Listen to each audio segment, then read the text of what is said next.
Out of these 5 limbs of striving, we've been discussing this saddha, and it should be quite comprehensive by this time. However, prior to the practice and even at the beginning of the practice, one cannot have faith as yet. One can only awaken this faith because there's no personal experience as yet. Only with the personal experience will one be able to come to a confirmation of the previous statements, to accept and come to a resolute faith. Then only it will become a developed faith, developed saddha. As for now, in the beginning, one possesses saddha from hearsay or from what the books say, by reading the books, or from people who are worthy of faith, that it is possible. One can develop saddha. It is possible to develop saddha. So by this, one is said to have awakened saddha. Saddha is only awakened at this stage, and it needs to be sustained with the practice to develop it into a developed form of saddha. Now the yogis are practicing Satipatthana in order to rid their mind of mental impurities such as raga, dosa, moha, and they are working on the sure path to reach that stage, as Buddha has already declared. So after listening to the Buddha's declaration that one can rid or one can purify one's mind of these mental impurities, one comes to understand that, this practice is very significant. It gives significant result. It must be correct. So in this way, one awakens saddha. However, it has not been developed with personal experience as yet. Only at this stage, only one accepts that it is possible, theoretically, in one's own right, cultivating a kind of knowledge in one's own right. But this kind of knowledge is conceptual knowledge, what one hears from books or hearsay. And in order to develop it, one needs to undertake a practice. Then only one will be able to have unshakable faith. Let us say, when we watch the abdomen and note the rising and falling as the anchor point, by sustaining mindfulness, precisely targeting the object to be noted, and as one is able to deepen the momentary concentration, one becomes awakened to knowledge. That is, with a sustained mindfulness, as the noting mind is targeted or is concurrent with the object to be noted, one will be pure, one's mind will be pure of these impurities. Then one will come to say that, it is possible now to purify our mind with the practice of Satipatthana, because one is experiencing it. As one activates mindfulness moment by moment, one experiences freedom from impurities. So one comes to accept with personal experience. But at this stage, there is not yet the inside knowledge. Only one comes to accept the method of the practice, that it can purify the mind of impurities. Later, in the course of the practice, as one becomes awakened to knowledge, discerning the mind and the body, that this is a noting mind and this is a noted object, and there are only mind and body, nothing else. Before, one had thought that there are these person, there exists only person, being, individual, man, woman, I, you, and so on. Now, there are only the mind and body, the realities of mind and body only, through experiential knowledge, that it is possible to cultivate knowledge, that one can purify one's mind of impurities. So, this is accepting with one's own personal experience. This is experiential knowledge, developing one's saddha. So, with the progress of insight knowledge through one's own experience, then the saddha will develop by degrees, by and by. And then knowledge also will follow suit, giving rise to resolute faith. Now the yogis are practicing Satipatthana with personal own experience, trying to cultivate knowledge with personal experience. So the practice is to rid their mind of impurities. So they are trying, or in a way experimenting, whether this statement is correct or not. Then, when one comes to confirmation with one's own personal experience, then one will have this sure developed saddha, which will develop by degrees, by and by, and then it becomes a sure saddha.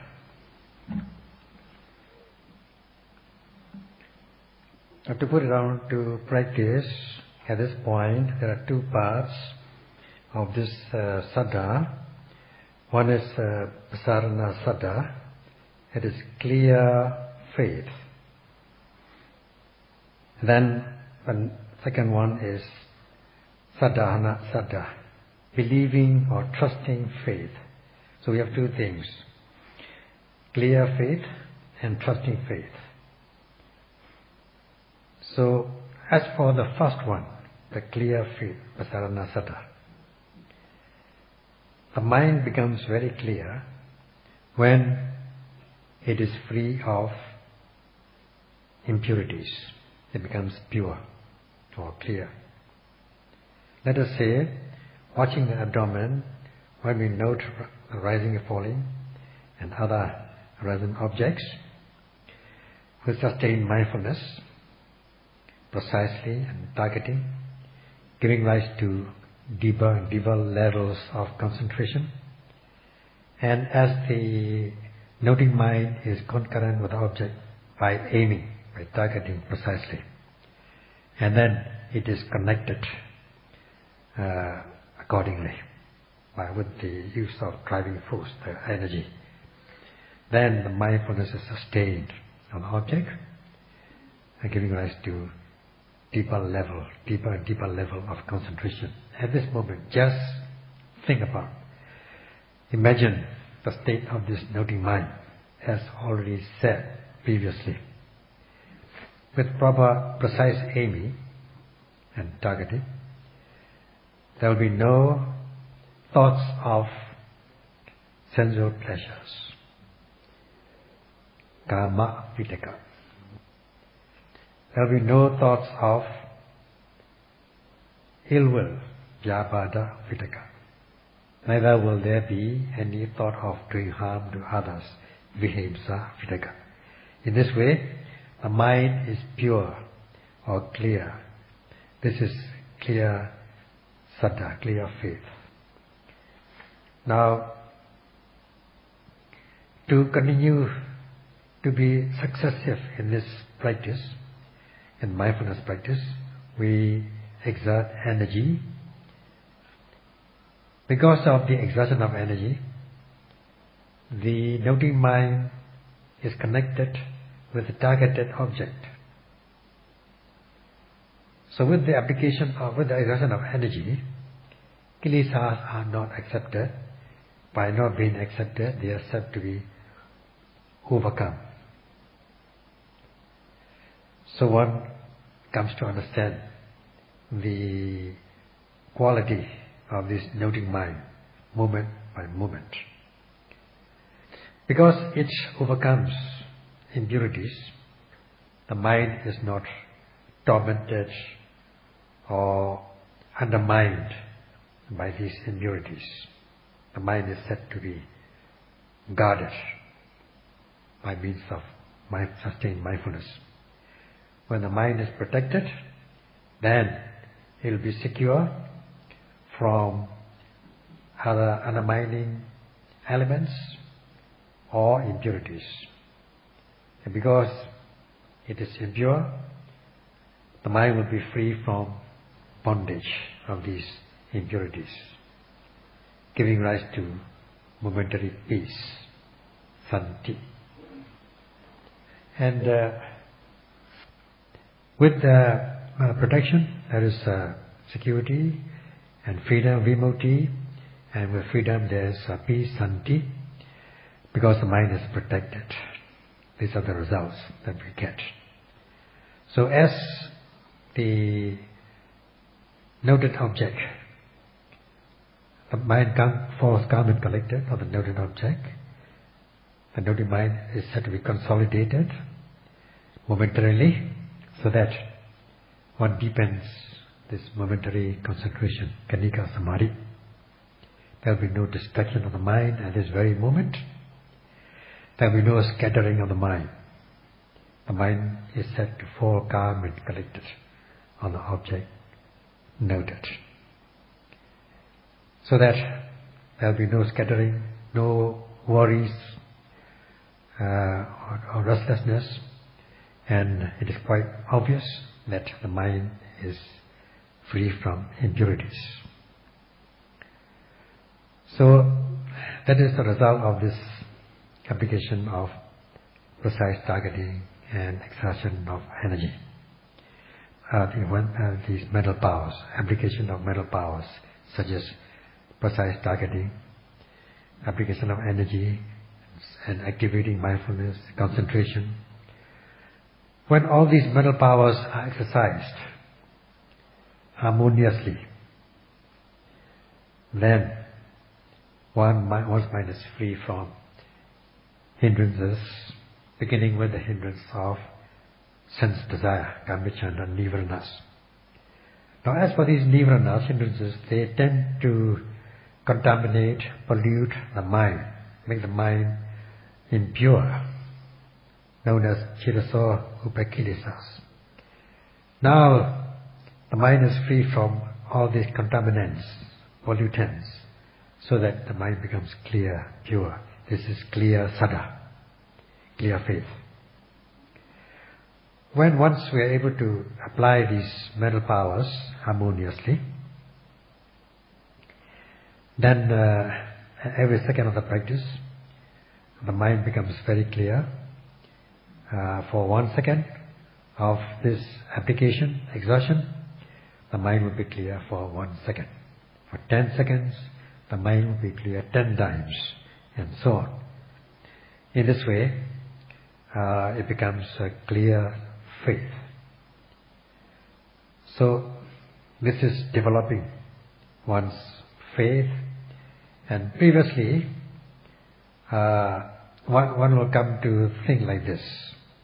One will become convinced that previously one did not know how to undertake the practice, one did not know how to target, how to aim one's noting mind to the object, one did not know how to connect with the noting mind, noted object, connect the noting mind with the noted object. One did not know how to sustain one's mindfulness. Instead, one has left one's mind uncontrolled, unrestrained, and in this way the mind had been scattering previously, out of control. Now, with the practice of Satipatthana Bhavana, the mind has come to this stage. That is, one is gaining this clear sada. So in this way, in the course of the practice, one comes to be convinced of the benefit of the practice through one's own personal experience. That is, realizing this clear faith, sada. Later, as one is able to discern mind and body, that this is a noted object, this is a noting mind, one will come to say that, oh, this mindfulness path is correct. And one comes to accept this method of practice, and this sada will become trusting faith. Now, more so with the gaining of insight, cultivating of knowledge, there will be more and more of this trusting faith. And with experiential knowledge, one will come to accept this faith. This is again is trusting faith. So in this way we have this first clear faith, Pasarana Sada, leading to this trusting faith. So from this we can conclude that these two things, namely the clear faith and this trusting faith. First of all, the clear faith. There is no knowledge accompanied with this first kind of faith. Only clear or pure, devoid of knowledge. Whereas as for the second one, the trusting faith is accompanied with knowledge. So in order to gain the second type of sada, that is trusting faith, first of all, one must gain the pure, clear faith. Without this, one cannot gain the trusting faith. So whoever wants to come to a definite confirmation, acceptance and resolution, one must first of all practice to cultivate the pure or clear faith. Try to practice to be free from these hindrances to progress, beginning with the hindrance of sense desires, kamichanda nivaranas.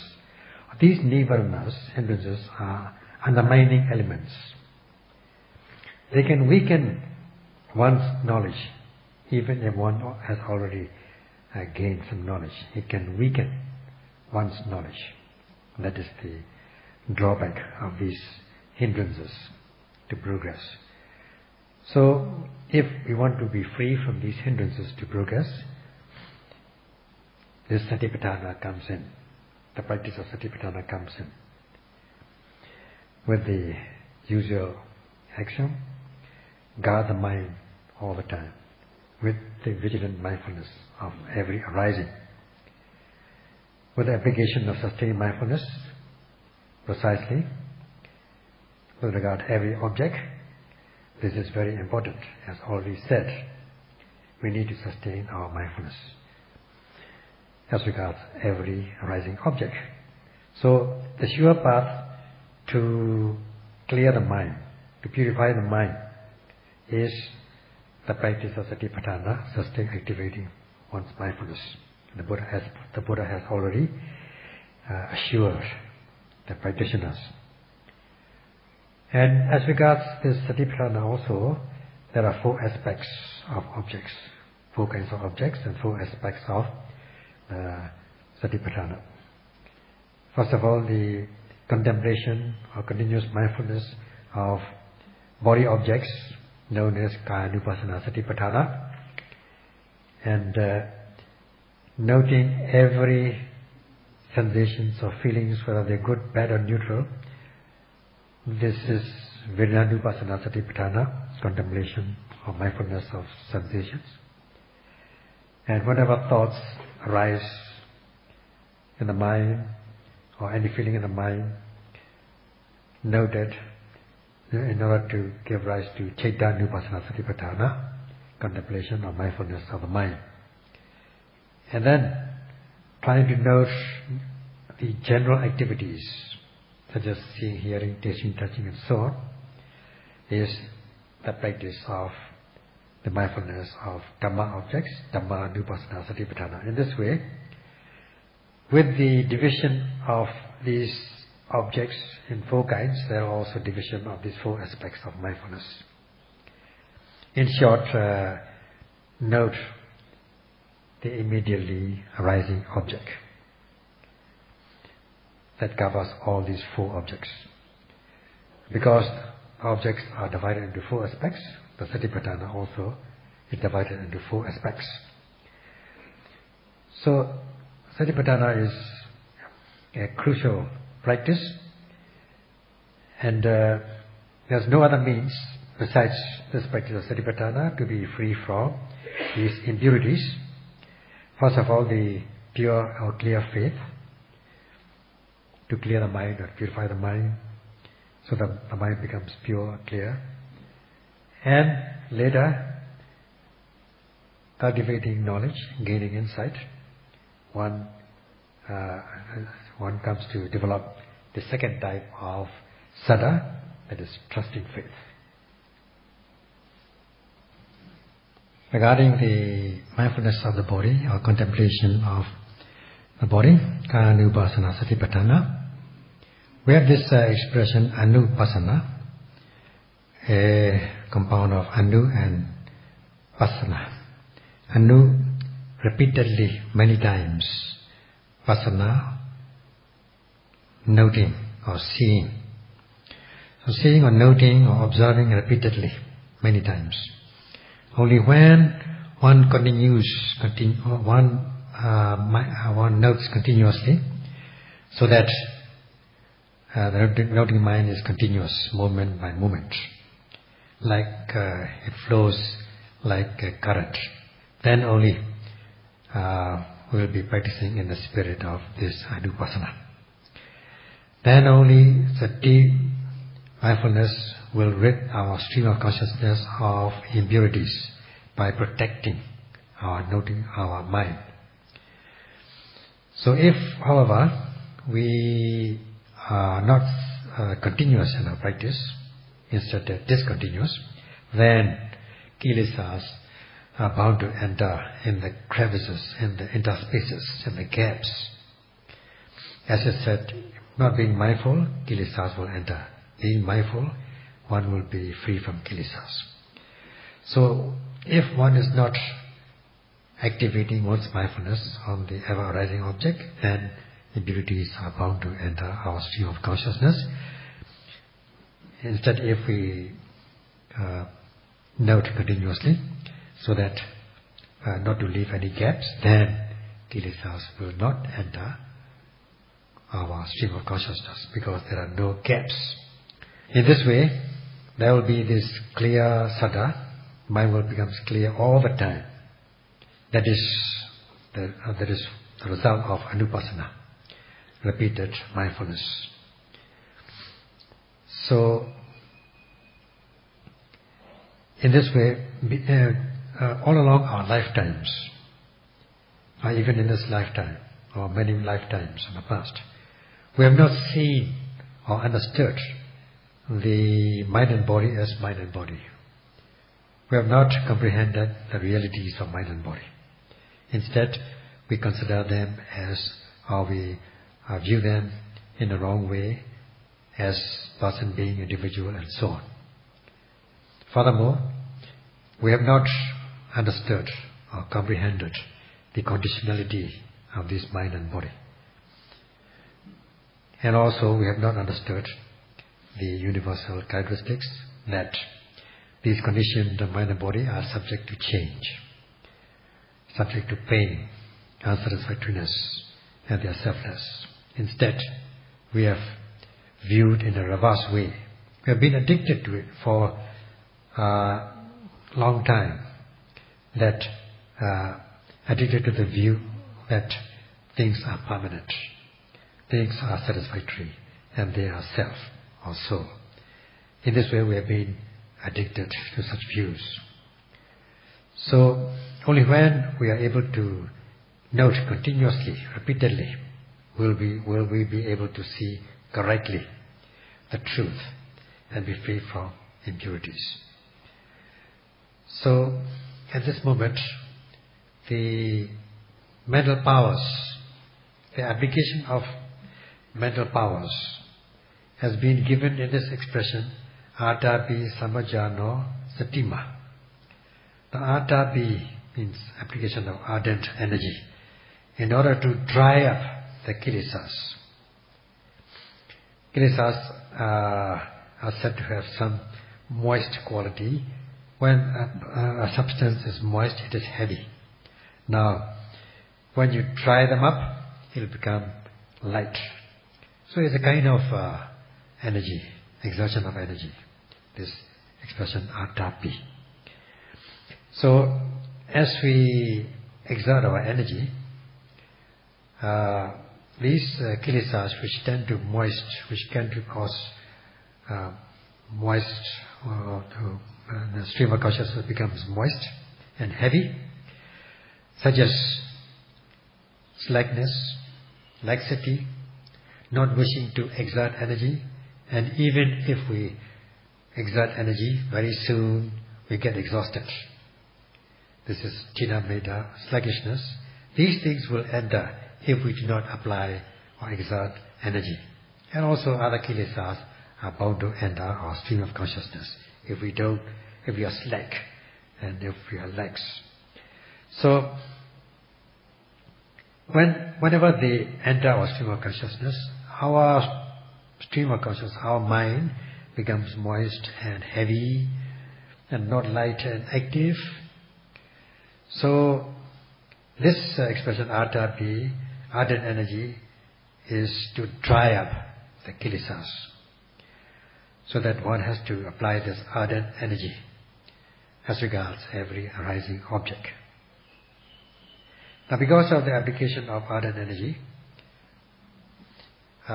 we heat up our mind so that all these heavy things, kilesas, will not enter our stream of consciousness. And the texts are given that one must apply this energy every second of the practice so as to dry up these kilesas.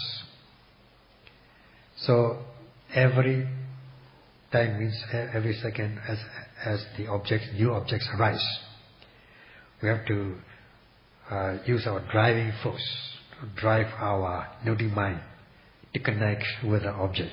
This is very important, so that the kilesas are dried up, or the mind is dried up of kilesas. This is the benefit of the application of energy. So, because of the application of this energy, ardent energy, this satima, the sati also arises. Now, this sati is not mindfulness, it's not ordinary mindfulness, it is continuous kind of mindfulness. Sustained mindfulness, activated mindfulness. That means as much as one applies energy, one's mindfulness is connected, one's mind is connected with the object very closely, like the two becomes closely knitted, closely glued, as the Buddha has given in the Satipatthana. Although in the Buddha's statement of Satipatthana, samatha was not mentioned, or samadhi was not mentioned. Since we are applying mindfulness, we can take it for granted that samadhi, concentration, is bound to arise. The mind is bound to fall calm and collected on the object to be noted as one activates mindfulness. So that these nivaranas, hindrances to progress, the heavy materials, are said to be subdued or overcome in their own right. And in this way, we are at the same time cultivating this samatha, tranquility, or samadhi, concentration. So, as much as we are applying this concentration, this samajana also will arise. That is clear, full awareness will arise. That is the discriminating wisdom. The knowledge, the wisdom which is rightly applied and being able to distinguishing and unique, extraordinary kind of full awareness.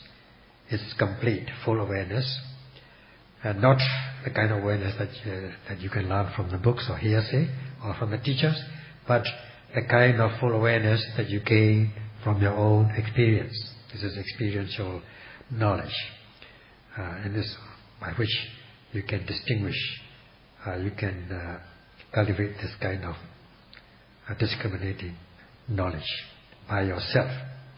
This is full, complete, and right. You can understand rightly. So this is an extraordinary kind of awareness, much more than what you can understand from the books or hearsay. So in this way, noting the physical objects arising in the body, kaya Vipassana Satipatthana, in the spirit of Anapana, gives real meaning. Letting these mental powers to arise continuously, or cultivating these continuously, namely Viriya, Sati, Samadhi, Panya, is in short the practice of Satipatthana or Anapana. So now, noting every arising object, letting these mental powers to arise. In order to cultivate these mental powers, first of all, there has to be these two mental forces prior to the practice, or first and foremost. That is, first of all, the faith, the kind of faith which we can possess by knowing the benefits of Satipatthana as given by the Buddha, as assured by the Buddha to the practitioners. So this is the prior kind of sada, faith. Then if we accept this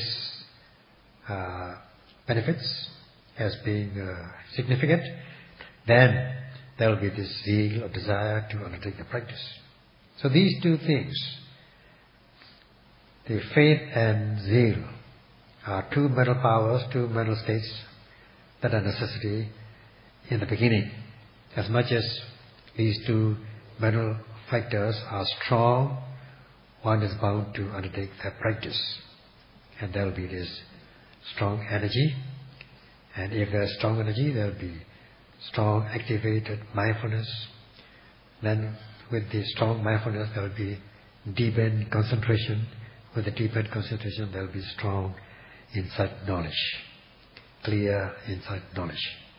So if the preliminary mental states, such as faith and zeal, are weak, then even if one undertakes the practice, one will not be able to exert ardent energy. One will be slack. And with slackness and laxity, mindfulness will not be strong enough. And if the mindfulness is not strong enough, concentration also will not be deep enough. If the concentration is not deep enough, then knowledge also will not be clear enough. And this is necessary to understand.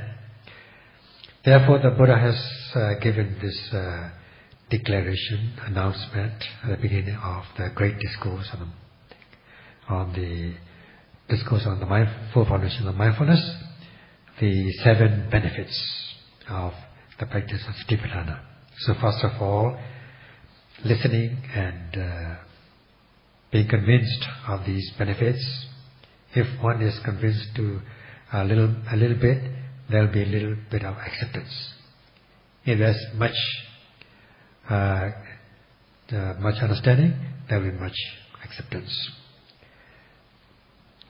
Then, of course, at this moment, one has not accepted through experiential knowledge, not through one's own personal experience, not the unshakable kind of acceptance. It's just a mere acceptance on a theoretical basis, leading to the desire to undertake the practice. So these are the two mental factors which are necessary first and foremost prior to the practice. Then one will be able to undertake the practice.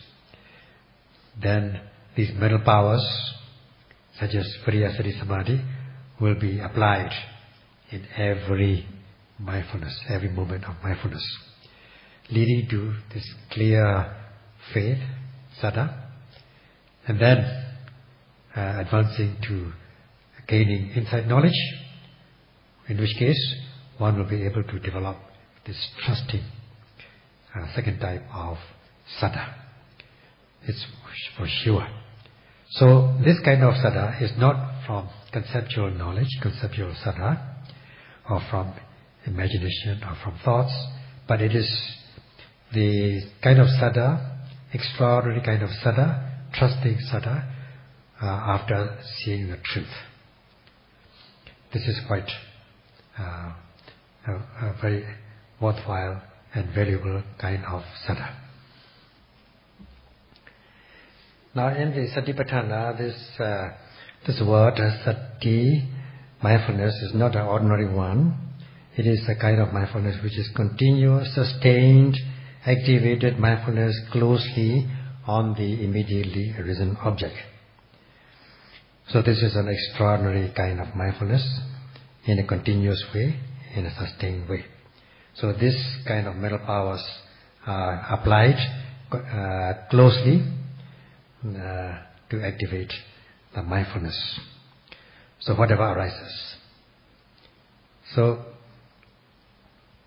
whenever this sati mindfulness is applied, the expression Dhamma Chekka has become meaningful. Dhamma Chekka is a compound of two words, namely Dhamma and Chekka. Dhamma here is to be taken as sati from Satipatthana, mindfulness, which is closely activated, sustained on the object of observation. That is Dhamma.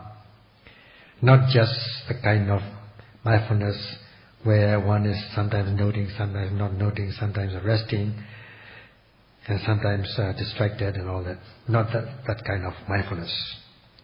It's the kind of mindfulness so as not to lose sight of the object. Mindfulness which is continuous, like a current, flowing like a current, like the fan above you, rotating continuously. So this is continuous flow, is Chekka, hence Dhamma Chekka, the wheel of the Dhamma, and sustaining the mindfulness continuously like the rotation of the wheel as regards the object, immediately arising object. That is the meaning of Dhamma Chekka. So in order to let this Satipatthana Dhamma Chekka rotate continuously like a wheel or the fan, first of all, one needs to understand the benefits of the practice of Satipatthana from the theoretical point, from the textual aspect, and come to accept that and having faith, believing in it, that it is possible. But of course, it is not yet your personal experience, the faith through personal experience as yet. So then, when you believe that it is possible, then you'll wish to undertake the practice. As much as your faith and desire are strong, you will exert energy and precise targeting, which is a jhanic factor, in order to activate your mindfulness on the ever-arising object. So, as much as you are able to connect with the object, you are bound to deepen your concentration continuously. Then it will be real Satipatthana, effective Satipatthana, in the spirit of Satipatthana, like a wheel, rotating like a wheel. Then only you'll be free from, you'll be able to purify your mind, as given by the Buddha and the discourse, in the beginning of the discourse on the great discourse on the foundations of mindfulness. Monks, this is the sure path and no other path for the beings to purify their mind. And this path is none other than the practice of Satipatthana, activating mindfulness on the ever-arising object. So this has been assured by the Buddha. So one will believe it, and then this will lead to trusting faith, real faith. When one comes to possess this trusting faith, then one will strive to realize the benefits of the practice. More and more zeal will arise. There will be strong zeal in order to practice mindfulness continuously, every second of the practice, without care. And as much as one has this zeal, one is bound to apply these mental powers in the form of precise targeting and application of energy and so on, which come under the fold of Anupasana. This Anupasana also will be developed. About check car, I would like to just give an obvious example. Let us say we're sitting in the hall, in the Dhamma hall. Today is rather hot, and there is this Tejo Dhatu, the hot element, the temperature element, is in this hall. And if there's no fan because of lack of electricity or something, then this heat is bound to diffuse all over the yogis, all over the Dhamma hall, and the yogis are bound to sweat, and they are really sweating also. So, with the rotation of the fan, putting on the switch, by letting the fan rotate, you are removing this heat to some extent, and you can regulate this fan according to the speed that you want, and this way you remove this heat radiation from you, so that heat will not come to you. It is quite obvious. So, also, with the wheel of Satipatthana, practicing Satipatthana like a wheel continuously, so as not to allow these kilesa heat to approach or to attack or to diffuse in your stream of consciousnness. It is quite obvious with the practice of Satipatthana, turning the wheel, turning the fan. So, if the practice is not strong enough, then just like if the fan is not put on with strong speed, high speed, then like the heat will come in, so also the kilesas are bound to attack you. And if the practice is very strong, already you have built up momentum, and even if this heat comes to you, because the fan is on all the time, because you are mindful all the time, you can knock them off very easily, even if the kilesas come to you. Of course, when you are really strong and continuous, kilesas will almost not enter your stream of consciousness, like a fan removing your heat.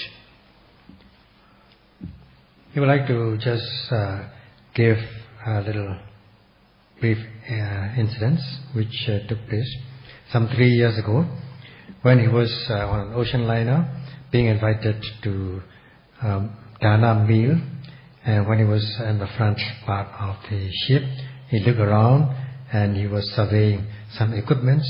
While he was doing so, he saw a wiper, wiping, rotating over a windscreen about 1 foot in circumference.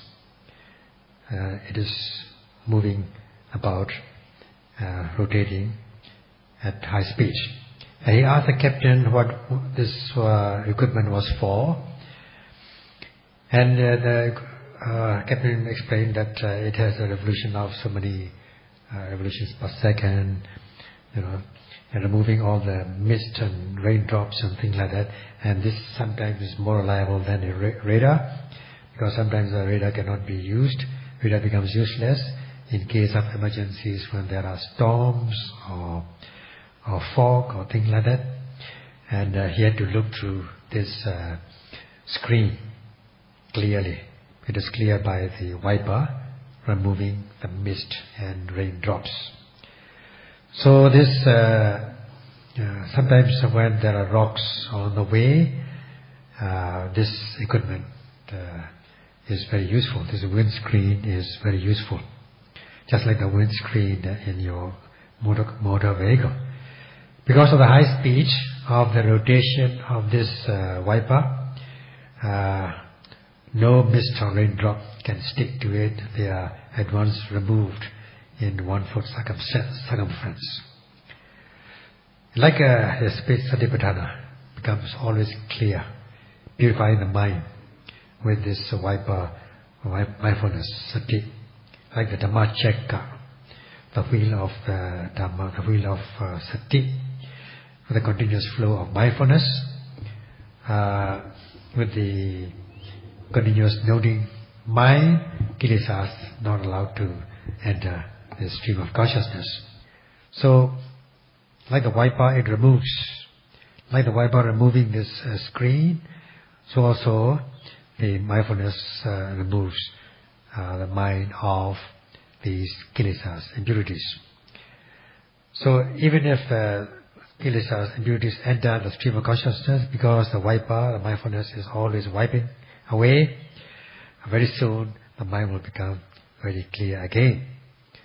So, because of this continuous flow, it prevents these kilesas from entering.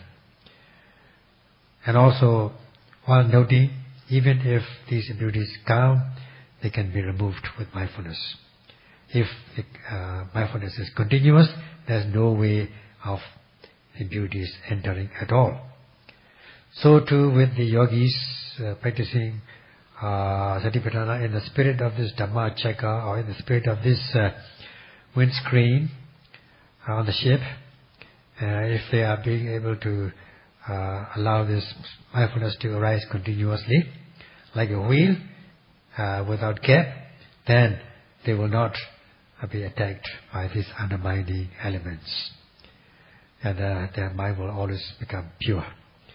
So, even for some reasons they enter, then you can knock them off like the wiper. What Sarah says may be only very little, but what you experience will be more if you practice in the spirit of this Dhamma checker or the wheel on the ship.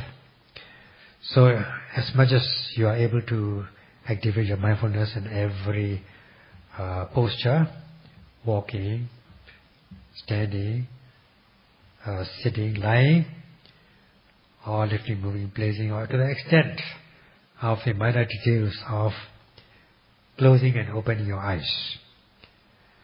So at times there are some yogis who report that at times they even miss noting this closing and opening of eyes. That means they are very careful. That shows that they are very meticulous. They even are aware of their loss of mindfulness as regards this minor details, microscopic objects. So this is a lesson that you should take from the analogies, from the equipment, what has noticed. Employing these mental forces, very soon you will be practicing in the spirit of this Dhamma checker, or like in the spirit of this equipment on the ship.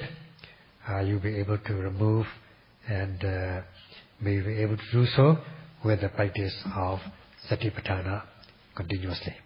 That's all for this evening. Sadhu, sadhu, sadhu. That's all for this evening. Sadhu, Sadhu, sadhu. It's all for this evening. Sadhu, sadhu, sadhu. It's all for this evening.